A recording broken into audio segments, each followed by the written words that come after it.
सभी साथियों को जय हिंद। साथियों, राजस्थान होमगार्ड समन्वय समिति एक बार फिर से आपका हार्दिक स्वागत करती है।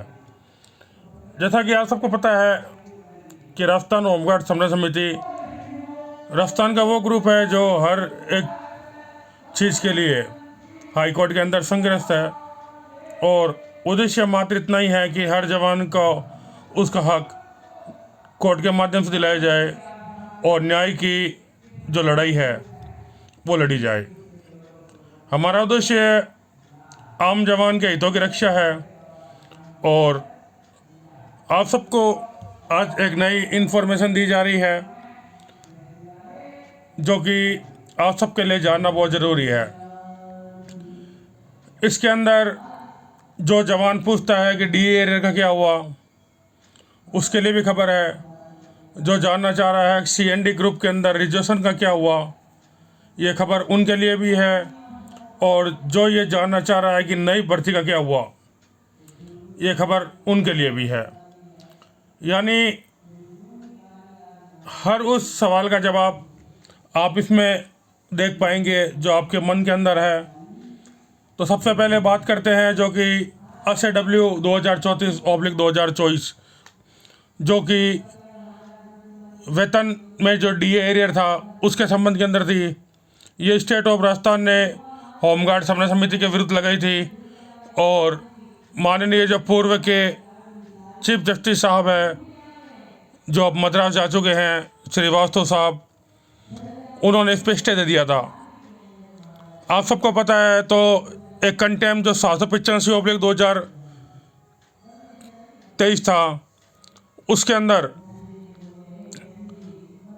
हमने ये बताया था कि 30-95 के अंदर जो रिज़ल्ट आया उसकी सरकार ने पालना नहीं की और कंटेम के अंदर माननीय डीजी साहब जो कि उस समय UR साहू साहब थे, उनको सशरीर उपस्थित होने के आदेश दिए गए। वो उपस्थित होते उससे पहले ही चीफ जस्टिस साहब ने इस पर स्टे दे दिया और स्टे देने के साथ ही जो डीजी साहब है वो पेश नहीं हुए और उन्होंने जो सरकारी वकील थे उन्होंने इस डीपी की स्टे कॉपी पेश कर दी और उन्हें पेश होने में छूट मिल गई। उसके बाद के अंदर फिर सुनवाई हुई और एक बेंच बनाने का आदेश दिया गया। वो बेंच नहीं बनी और उसके कुछ दिन पूर्व आप सबको पता है कि ये मामला 6-7 महीने अटका रहा और कुछ दिनों पूर्व इसका नंबर फिर लगा, नई बेंच बनी, चीफ जस्टिस साहब चले गए और नए चीफ जस्टिस साहब जो कि श्री राम जी है वो मद्रास से आ चुके हैं और कोर्ट ले रहे हैं।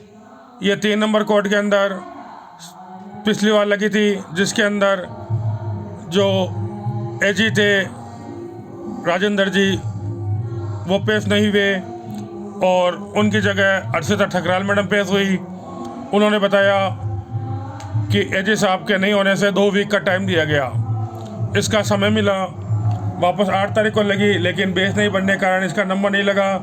अब ये पुनः 3 नंबर कोर्ट के अंदर 16 तारीख को लग चुकी है।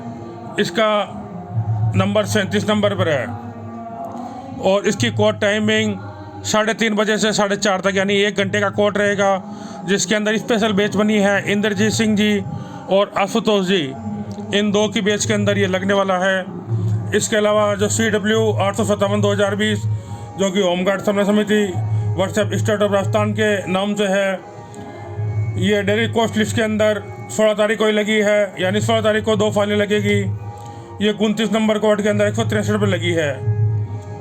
और इसके अलावा जो नई भर्ती है उसके लिए एक वेरी इम्पोर्टेंट मैसेज जो कि 242/2025 जो कि पेंडिंग दिखा रहा है होमगार्ड समन्वय समिति वर्सेज स्टेट ऑफ गवर्नमेंट, ये लिस्टेड हुई है डेली कोर्ट लिस्ट के अंदर 17/9/25 को और 3 नंबर कोर्ट में 106 पे।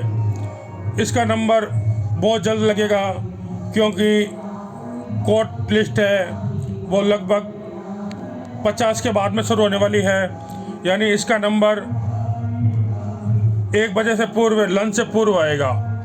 इसके अंदर क्या कुछ होने वाला है वो आपको पहले ही बता दिया जा रहा है, ताकि कोई भ्रमित नहीं हो। ये हमने इसकी केस स्टोरी डाउनलोड कर ली है, जिसके अंदर आप देख रहे हो कि जो 242 DB की डिट है 225, इसके अंदर पिटिशन वकील अभिनव शर्मा और रेस्पोंडेंट मुनेश शर्मा AAG। इसके अंदर आप सबको बताया जा रहा है कि जो 17 तारीख की डेट है, इसकी लोड मोर इन्फॉर्मेशन पे क्लिक करने से पता चलता है कि जो 27/3/2025 को नोटिस जारी हुए थे 43/4/485/2025 जो PF नोटिस थे, उसका अभी तक कोई रिप्लाई पेश नहीं हुआ है। आप देख पा रहे हो कि कोई भी रिप्लाई, किसी तरह का रिप्लाई पेश नहीं हुआ है, और रिप्लाई पेश नहीं होने के कारण इसकी जो फाइल की कैटेगरी लगी है वो रिप्लाई नोट फीड के अंदर लगी है। यानी इसका नंबर लगेगा तो जज साहब कहेंगे कि रिप्लाई की कॉपी फीड की जाए और इसकी सुनवाई आगे चली जाएगी। यानी कि जो 17 तारीख की डेट है, जिसका युवा बेसब्री से इंतज़ार कर रहा है कि 17 तारीख को हमारी सुनवाई होने वाली है, लेकिन सरकार की जो अभी तक इन्होंने रिप्लाई पेश नहीं किया है, और इसका रिप्लाई पेश होने के लिए फिर ये 15 दिन का समय मांगेंगे। और ये डेट जो कि 17 तारीख है वो पुनः अक्टूबर माह के अंदर चली जाएगी। यानी कि 17 तारीख को कुछ नहीं होगा, मार्च तक डेट मिलेगी। इसलिए युवा बार बार नहीं पूछे कि भर्ती का क्या हुआ, और जब तक ये रीट चलेगी तब तक सितंबर पेंडिंग था। सितंबर के अंदर भर्ती प्रस्तावित थी, लेकिन जहाँ तक इस रीट का सवाल है और भर्ती का सवाल है, तो इस भर्ती की पोजीशन को देखते हुए आप ध्यान दीजिए कि सरकार ने रिप्लाई फीड नहीं किया है।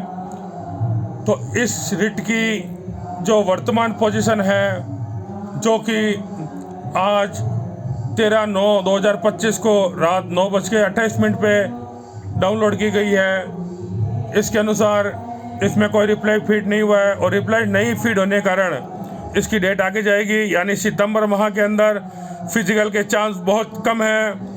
तो साथ ही यह ध्यान दें कि इसकी डेट पुनः अक्टूबर के अंदर आएगी, तब कोई आगे जो कार्रवाई होगी उसके बारे में आपको बताया जाएगा, क्योंकि फाइल का निस्तारण सितंबर माह के अंदर नहीं होने वाला है, ये तय हो चुका है। जैसा भी होगा आप सबको बताया जाएगा। आप बने रहें सबने समिति के साथ। 2 फाइल 16 की है, एक 17 की है। जय हिंद, जय भारत।